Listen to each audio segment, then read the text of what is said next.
Comment faire pour bien faire? J'étais partie pour vous faire un tour du potager après ces dernières semaines de jardinage très dense. Mais une vidéo sur la remise en question de la façon de planter les tomates m'a finalement orientée sur d'autres réflexions que j'ai eu envie de partager avec vous. Pourquoi regarde-t-on autant de vidéos et de shorts? Pourquoi parcourons-nous tous ces livres? Eh bien, je ne sais pas pour vous, mais moi, j'essaye en premier lieu d'en apprendre toujours plus pour améliorer mes pratiques au jardin. La visite de tous les jardins que vous partagez est quant à elle inspirante pour voir ce qui fonctionne ou pas et la beauté de vos aménagements. Mais face à tous ces moyens qui vous diffusent la connaissance, comment faire la part des choses?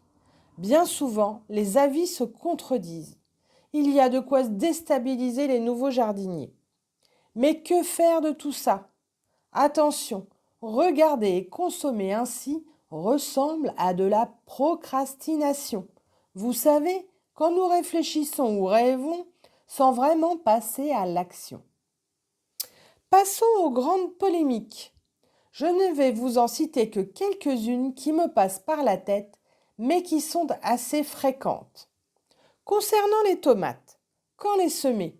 Certains vous diront très tôt, dès janvier, d'autres ne semez pas trop tôt, les plants vont souffrir dans les petits pots en attendant la plantation. Et le semis spontané, il n'y a rien de tel pour faire de beaux plants. Puis vient le repiquage. Nous entendons et lisons presque partout qu'au repiquage des plants, il faut enlever les cotylédons, voire même les premières feuilles, et enterrer le plant au plus profond pour favoriser la pousse des racines sur la tige et fortifier ainsi le plant. Et voici que les scientifiques nous diraient que cela n'influence pas la récolte et la vie du plant. Et l'étape suivante, une fois le plant en place, vient la polémique de la taille des pieds, de leur gourmand et le tutorage. Certains taillent, d'autres pas. Le tutorage peut se faire de multiples façons. Et nous voici encore perdus. Que faire devant toutes ces pratiques différentes? Sans parler des façons de lutter contre le mildiou. Je vais vous donner mon avis qui vaut ce qu'il vaut.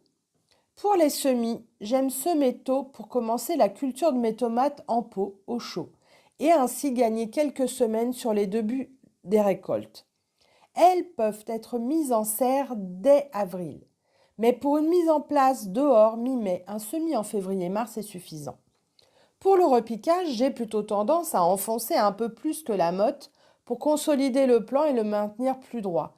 Mais je ne le fais pas systématiquement. Des racines complémentaires se forment ainsi sur la tige.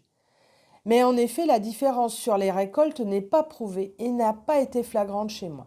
Parfois, les tiges font émerger quelques nouvelles racines hors terre. Dans ce cas, je bute un peu le pied pour leur permettre de se développer. C'est la plante qui éprouve le besoin d'aller chercher un peu plus de ressources, à mon avis. Concernant la taille et le tutorage, j'ai un peu tout essayé au fil du temps. Et j'avoue que j'ai finalement opté pour la solution de facilité, de moins tailler. J'ai remarqué que cela fragilisait les plants et quand le mildiou rôde, mieux vaut ne pas le tenter avec la taille.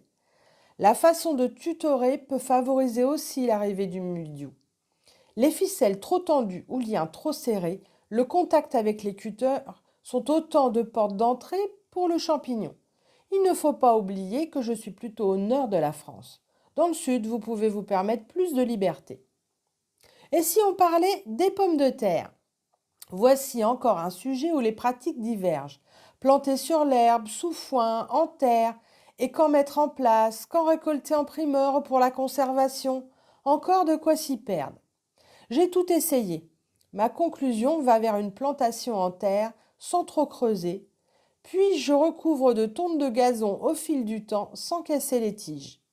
Et je récolte au moins 3 mois plus tard selon mes besoins. Pour les haricots, pois et fèves, planter en pleine terre ou en godet, faire des fèves et des pois à l'automne. J'ai tout essayé aussi. Je fais un peu de tout pour avoir plus de chances de réussir, mais j'ai constaté que les semis de printemps pour les fèves et pois ont tendance à rattraper les semis d'automne pour mon climat.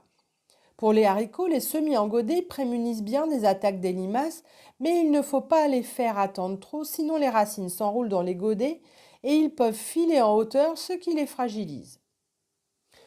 Le sujet du paillage revient souvent aussi. Certains le pratiquent beaucoup, d'autres pas du tout. Chez moi, c'est en fonction du moment. Au printemps, pas du tout, sinon les baveux dévorent tout à l'abri de ce petit nid douillet et humide. Par contre, l'été, je mets mes tontes sur le sol pour éviter l'évaporation trop rapide. Quant aux amendements, tout le monde s'accorde sur le sujet à dire qu'il faut en faire. Mais là aussi, que de pratiques différentes. Nous pouvons voir l'utilisation du fumier de cheval, de poule, de lapin, les purins d'ortie de consoude, les dilutions d'urine, les granulés, le compost, le broyat, le BRF. Encore de quoi user de la salive sur le sujet. Sur ce dernier point, je vous dirais, faites avec ce que vous avez sous la main, facilement.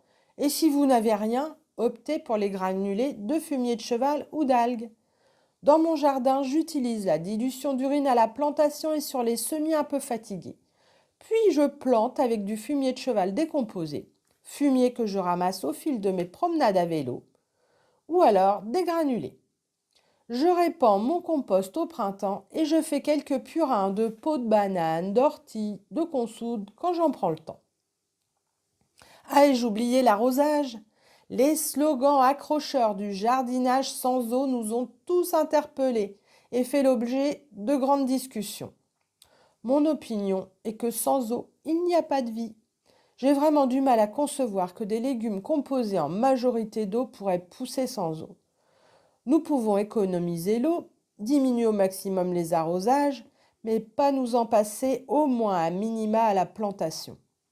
Je vous parle par expérience, ayant un verger sans point d'eau et aucun moyen d'en récupérer par un toit. Il m'est arrivé de perdre de jeunes arbres fruitiers avec les canicules, malgré les quelques bidons d'eau que je leur apportais. En conclusion, gardez l'esprit critique. Faire des vidéos, écrire des livres n'est pas un gage de vérité ultime, même si l'auteur diffuse ses informations en toute bonne foi. Je suis persuadée que la meilleure solution reste de se lancer soi-même et de faire sa propre expérience sur son terrain et avec son climat. Vous ne risquez pas grand-chose. Si ça fonctionne, vous aurez de bons légumes et la joie de les avoir fait pousser. Et sinon, ce sera une expérience qui vous orientera vers une autre façon de faire à essayer. Et gardons à l'esprit que bien souvent les légumes se débrouillent bien sans nos actions parfois expérimentales. Allez, le débat est lancé. Je me ferai un plaisir de lire et de répondre à vos commentaires sur le sujet sous cette vidéo. Et n'oubliez pas de vous abonner et de me faire un petit signe si vous avez aimé. Cela me fera un grand plaisir. À bientôt!